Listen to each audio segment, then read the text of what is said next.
Assalamu alaikum wa rahmatullahi wa barakatuh to some of you and peace out to the rest of you. You already know who it ain't and who it is.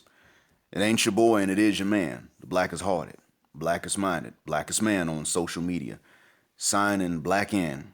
So get your flashlights again, because wherever you are, it's about to get a lot darker. There's a Facebook group called Positive Black Images, and I'll give them a shout out for the most part. But on that group, there's a post.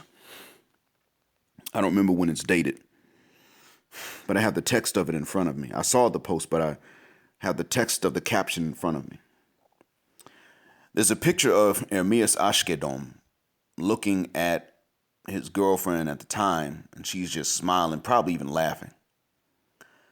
And that name I just told y'all is the given name for Nipsey Hussle.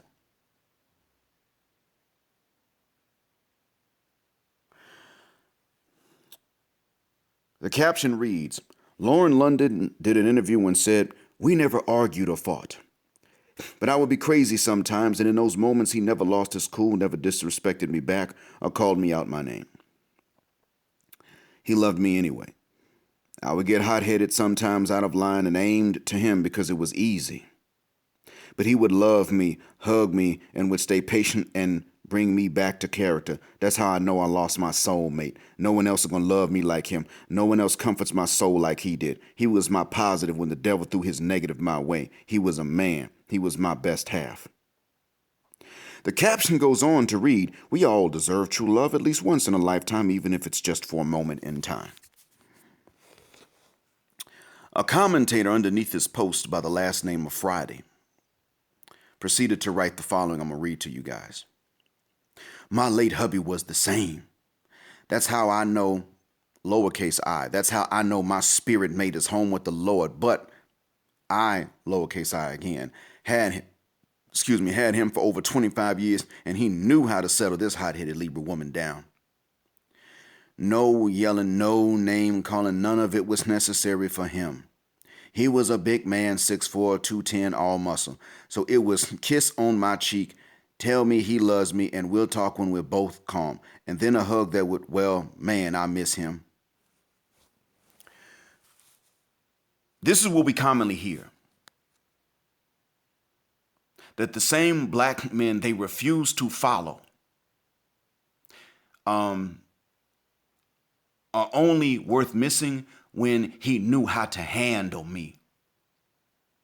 And the funny thing is, usually when they say he knows how to handle me, what they mean is he will show one kind of emotion, anger. And the thing is, what's funny about it is that the women don't respond the same way to the same things from different men. I mean, I already asked my wife one question about these polyandrous broads back in the West where y'all live. Mind you, I'm very lucky. She treats me very well, spoils me. And I mean respectfully too. She's just not like, "Oh, I cooked, here you go, and the food's good." It's more like she actually shows a lot of respect.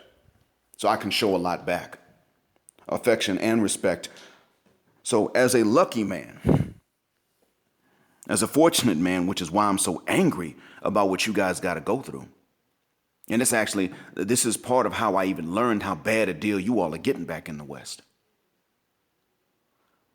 I had to ask a question. Sweetheart, if you had two husbands, or three or four, is there any way that you could treat them equally? And she said, "No, absolutely not." She told me I cannot do that because y'all aren't equal. Men are not equal in the eyes of women. And I said, that's all I need to know, so that when somebody tries to tell me that there's something wrong with polygyny but polyandry is okay, I already know right off the bat, no. I'm taking a chauvinist position. F this 50-50 stuff. No, Allah's right. People are wrong. Polygyny's correct. Polyandry's wrong by nature, by definition, just intrinsically. Appreciate that. She understood. I mean, she was like, yeah, that's about right. But I also realized that one of the reasons why many women can't tolerate polygyny is because they can't imagine a man treating two different women fairly, because they can't treat different men fairly. They could not do that. And there was one lady that was interviewed. She had a white main and a side brother. The brother was a side. And she pretty much said, no, I'm not going to sit up and tell you that their roles are equal. Now, that's a polite way to say it. Their roles are not equal. But she said, I'm not going to tell you that their roles are equal. The white guy was clearly the main. He'd been there longer, and he was the main one. She could not treat them equally. They could not be equal lovers. I should say polyamory. They weren't husbands to her, but they were all living together. So in any case, and I'm going to tell y'all straight like this. If there was a case where I did not know what Allah's rulings were, and for whatever reason, women had to be shared, the only way I could consider it is if the other husband is closely related to me. More, in other words, my own sibling, my brother. Because even in a case like that, either I'm raising my kids or I'm raising my nieces and nephews. Which one is it? Well, lions actually have sense like that. They form coalitions at times. But usually when they share the lionesses and mate, they are siblings. And that's lions for you.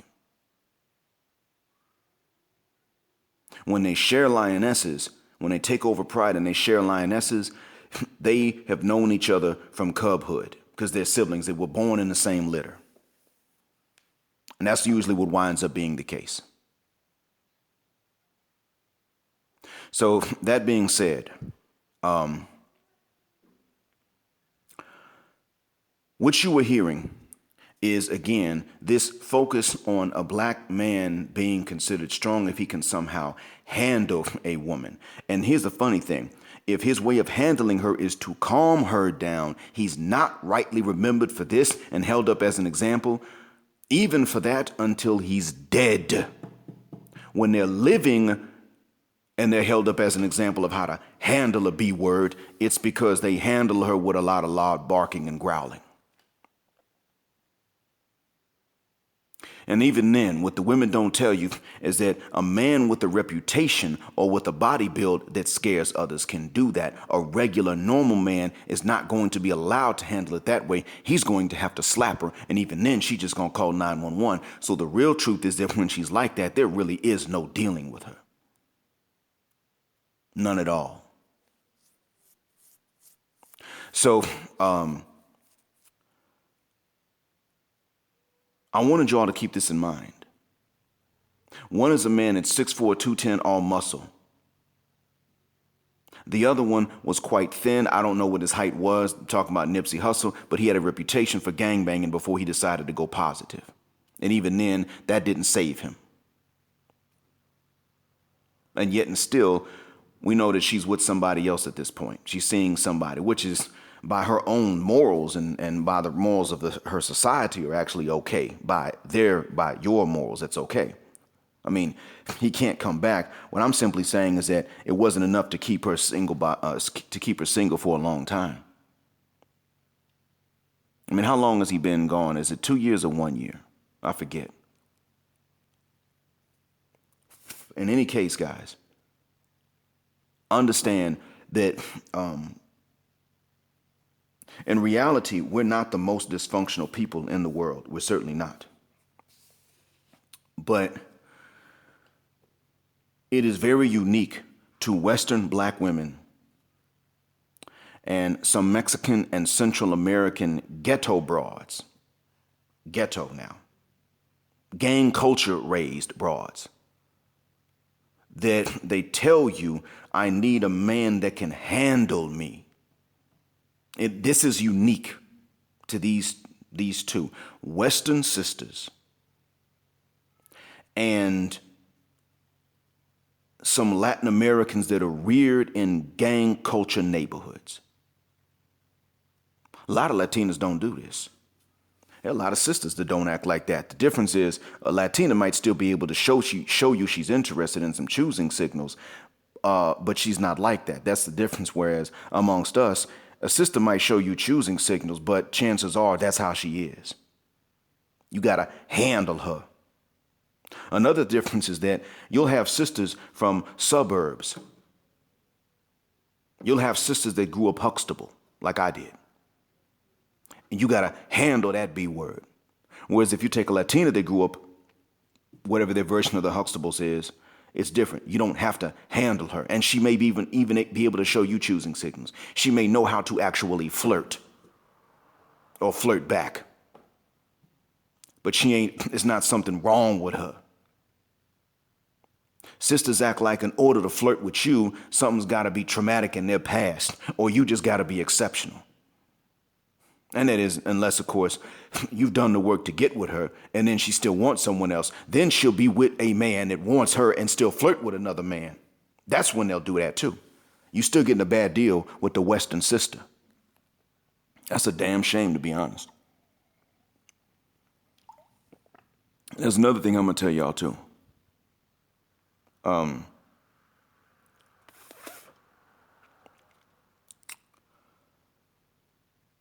going to record something else in a few minutes about.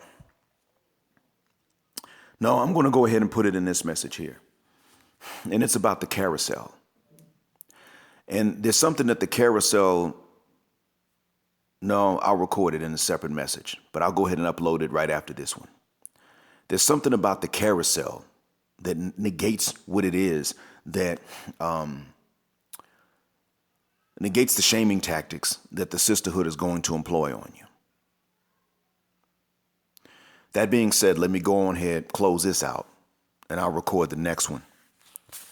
Again, black heart, black mind, black out, assalamu alaikum, and black heterosexual non-select male power just because they don't like it, and black patriarchy until extinction or judgment day.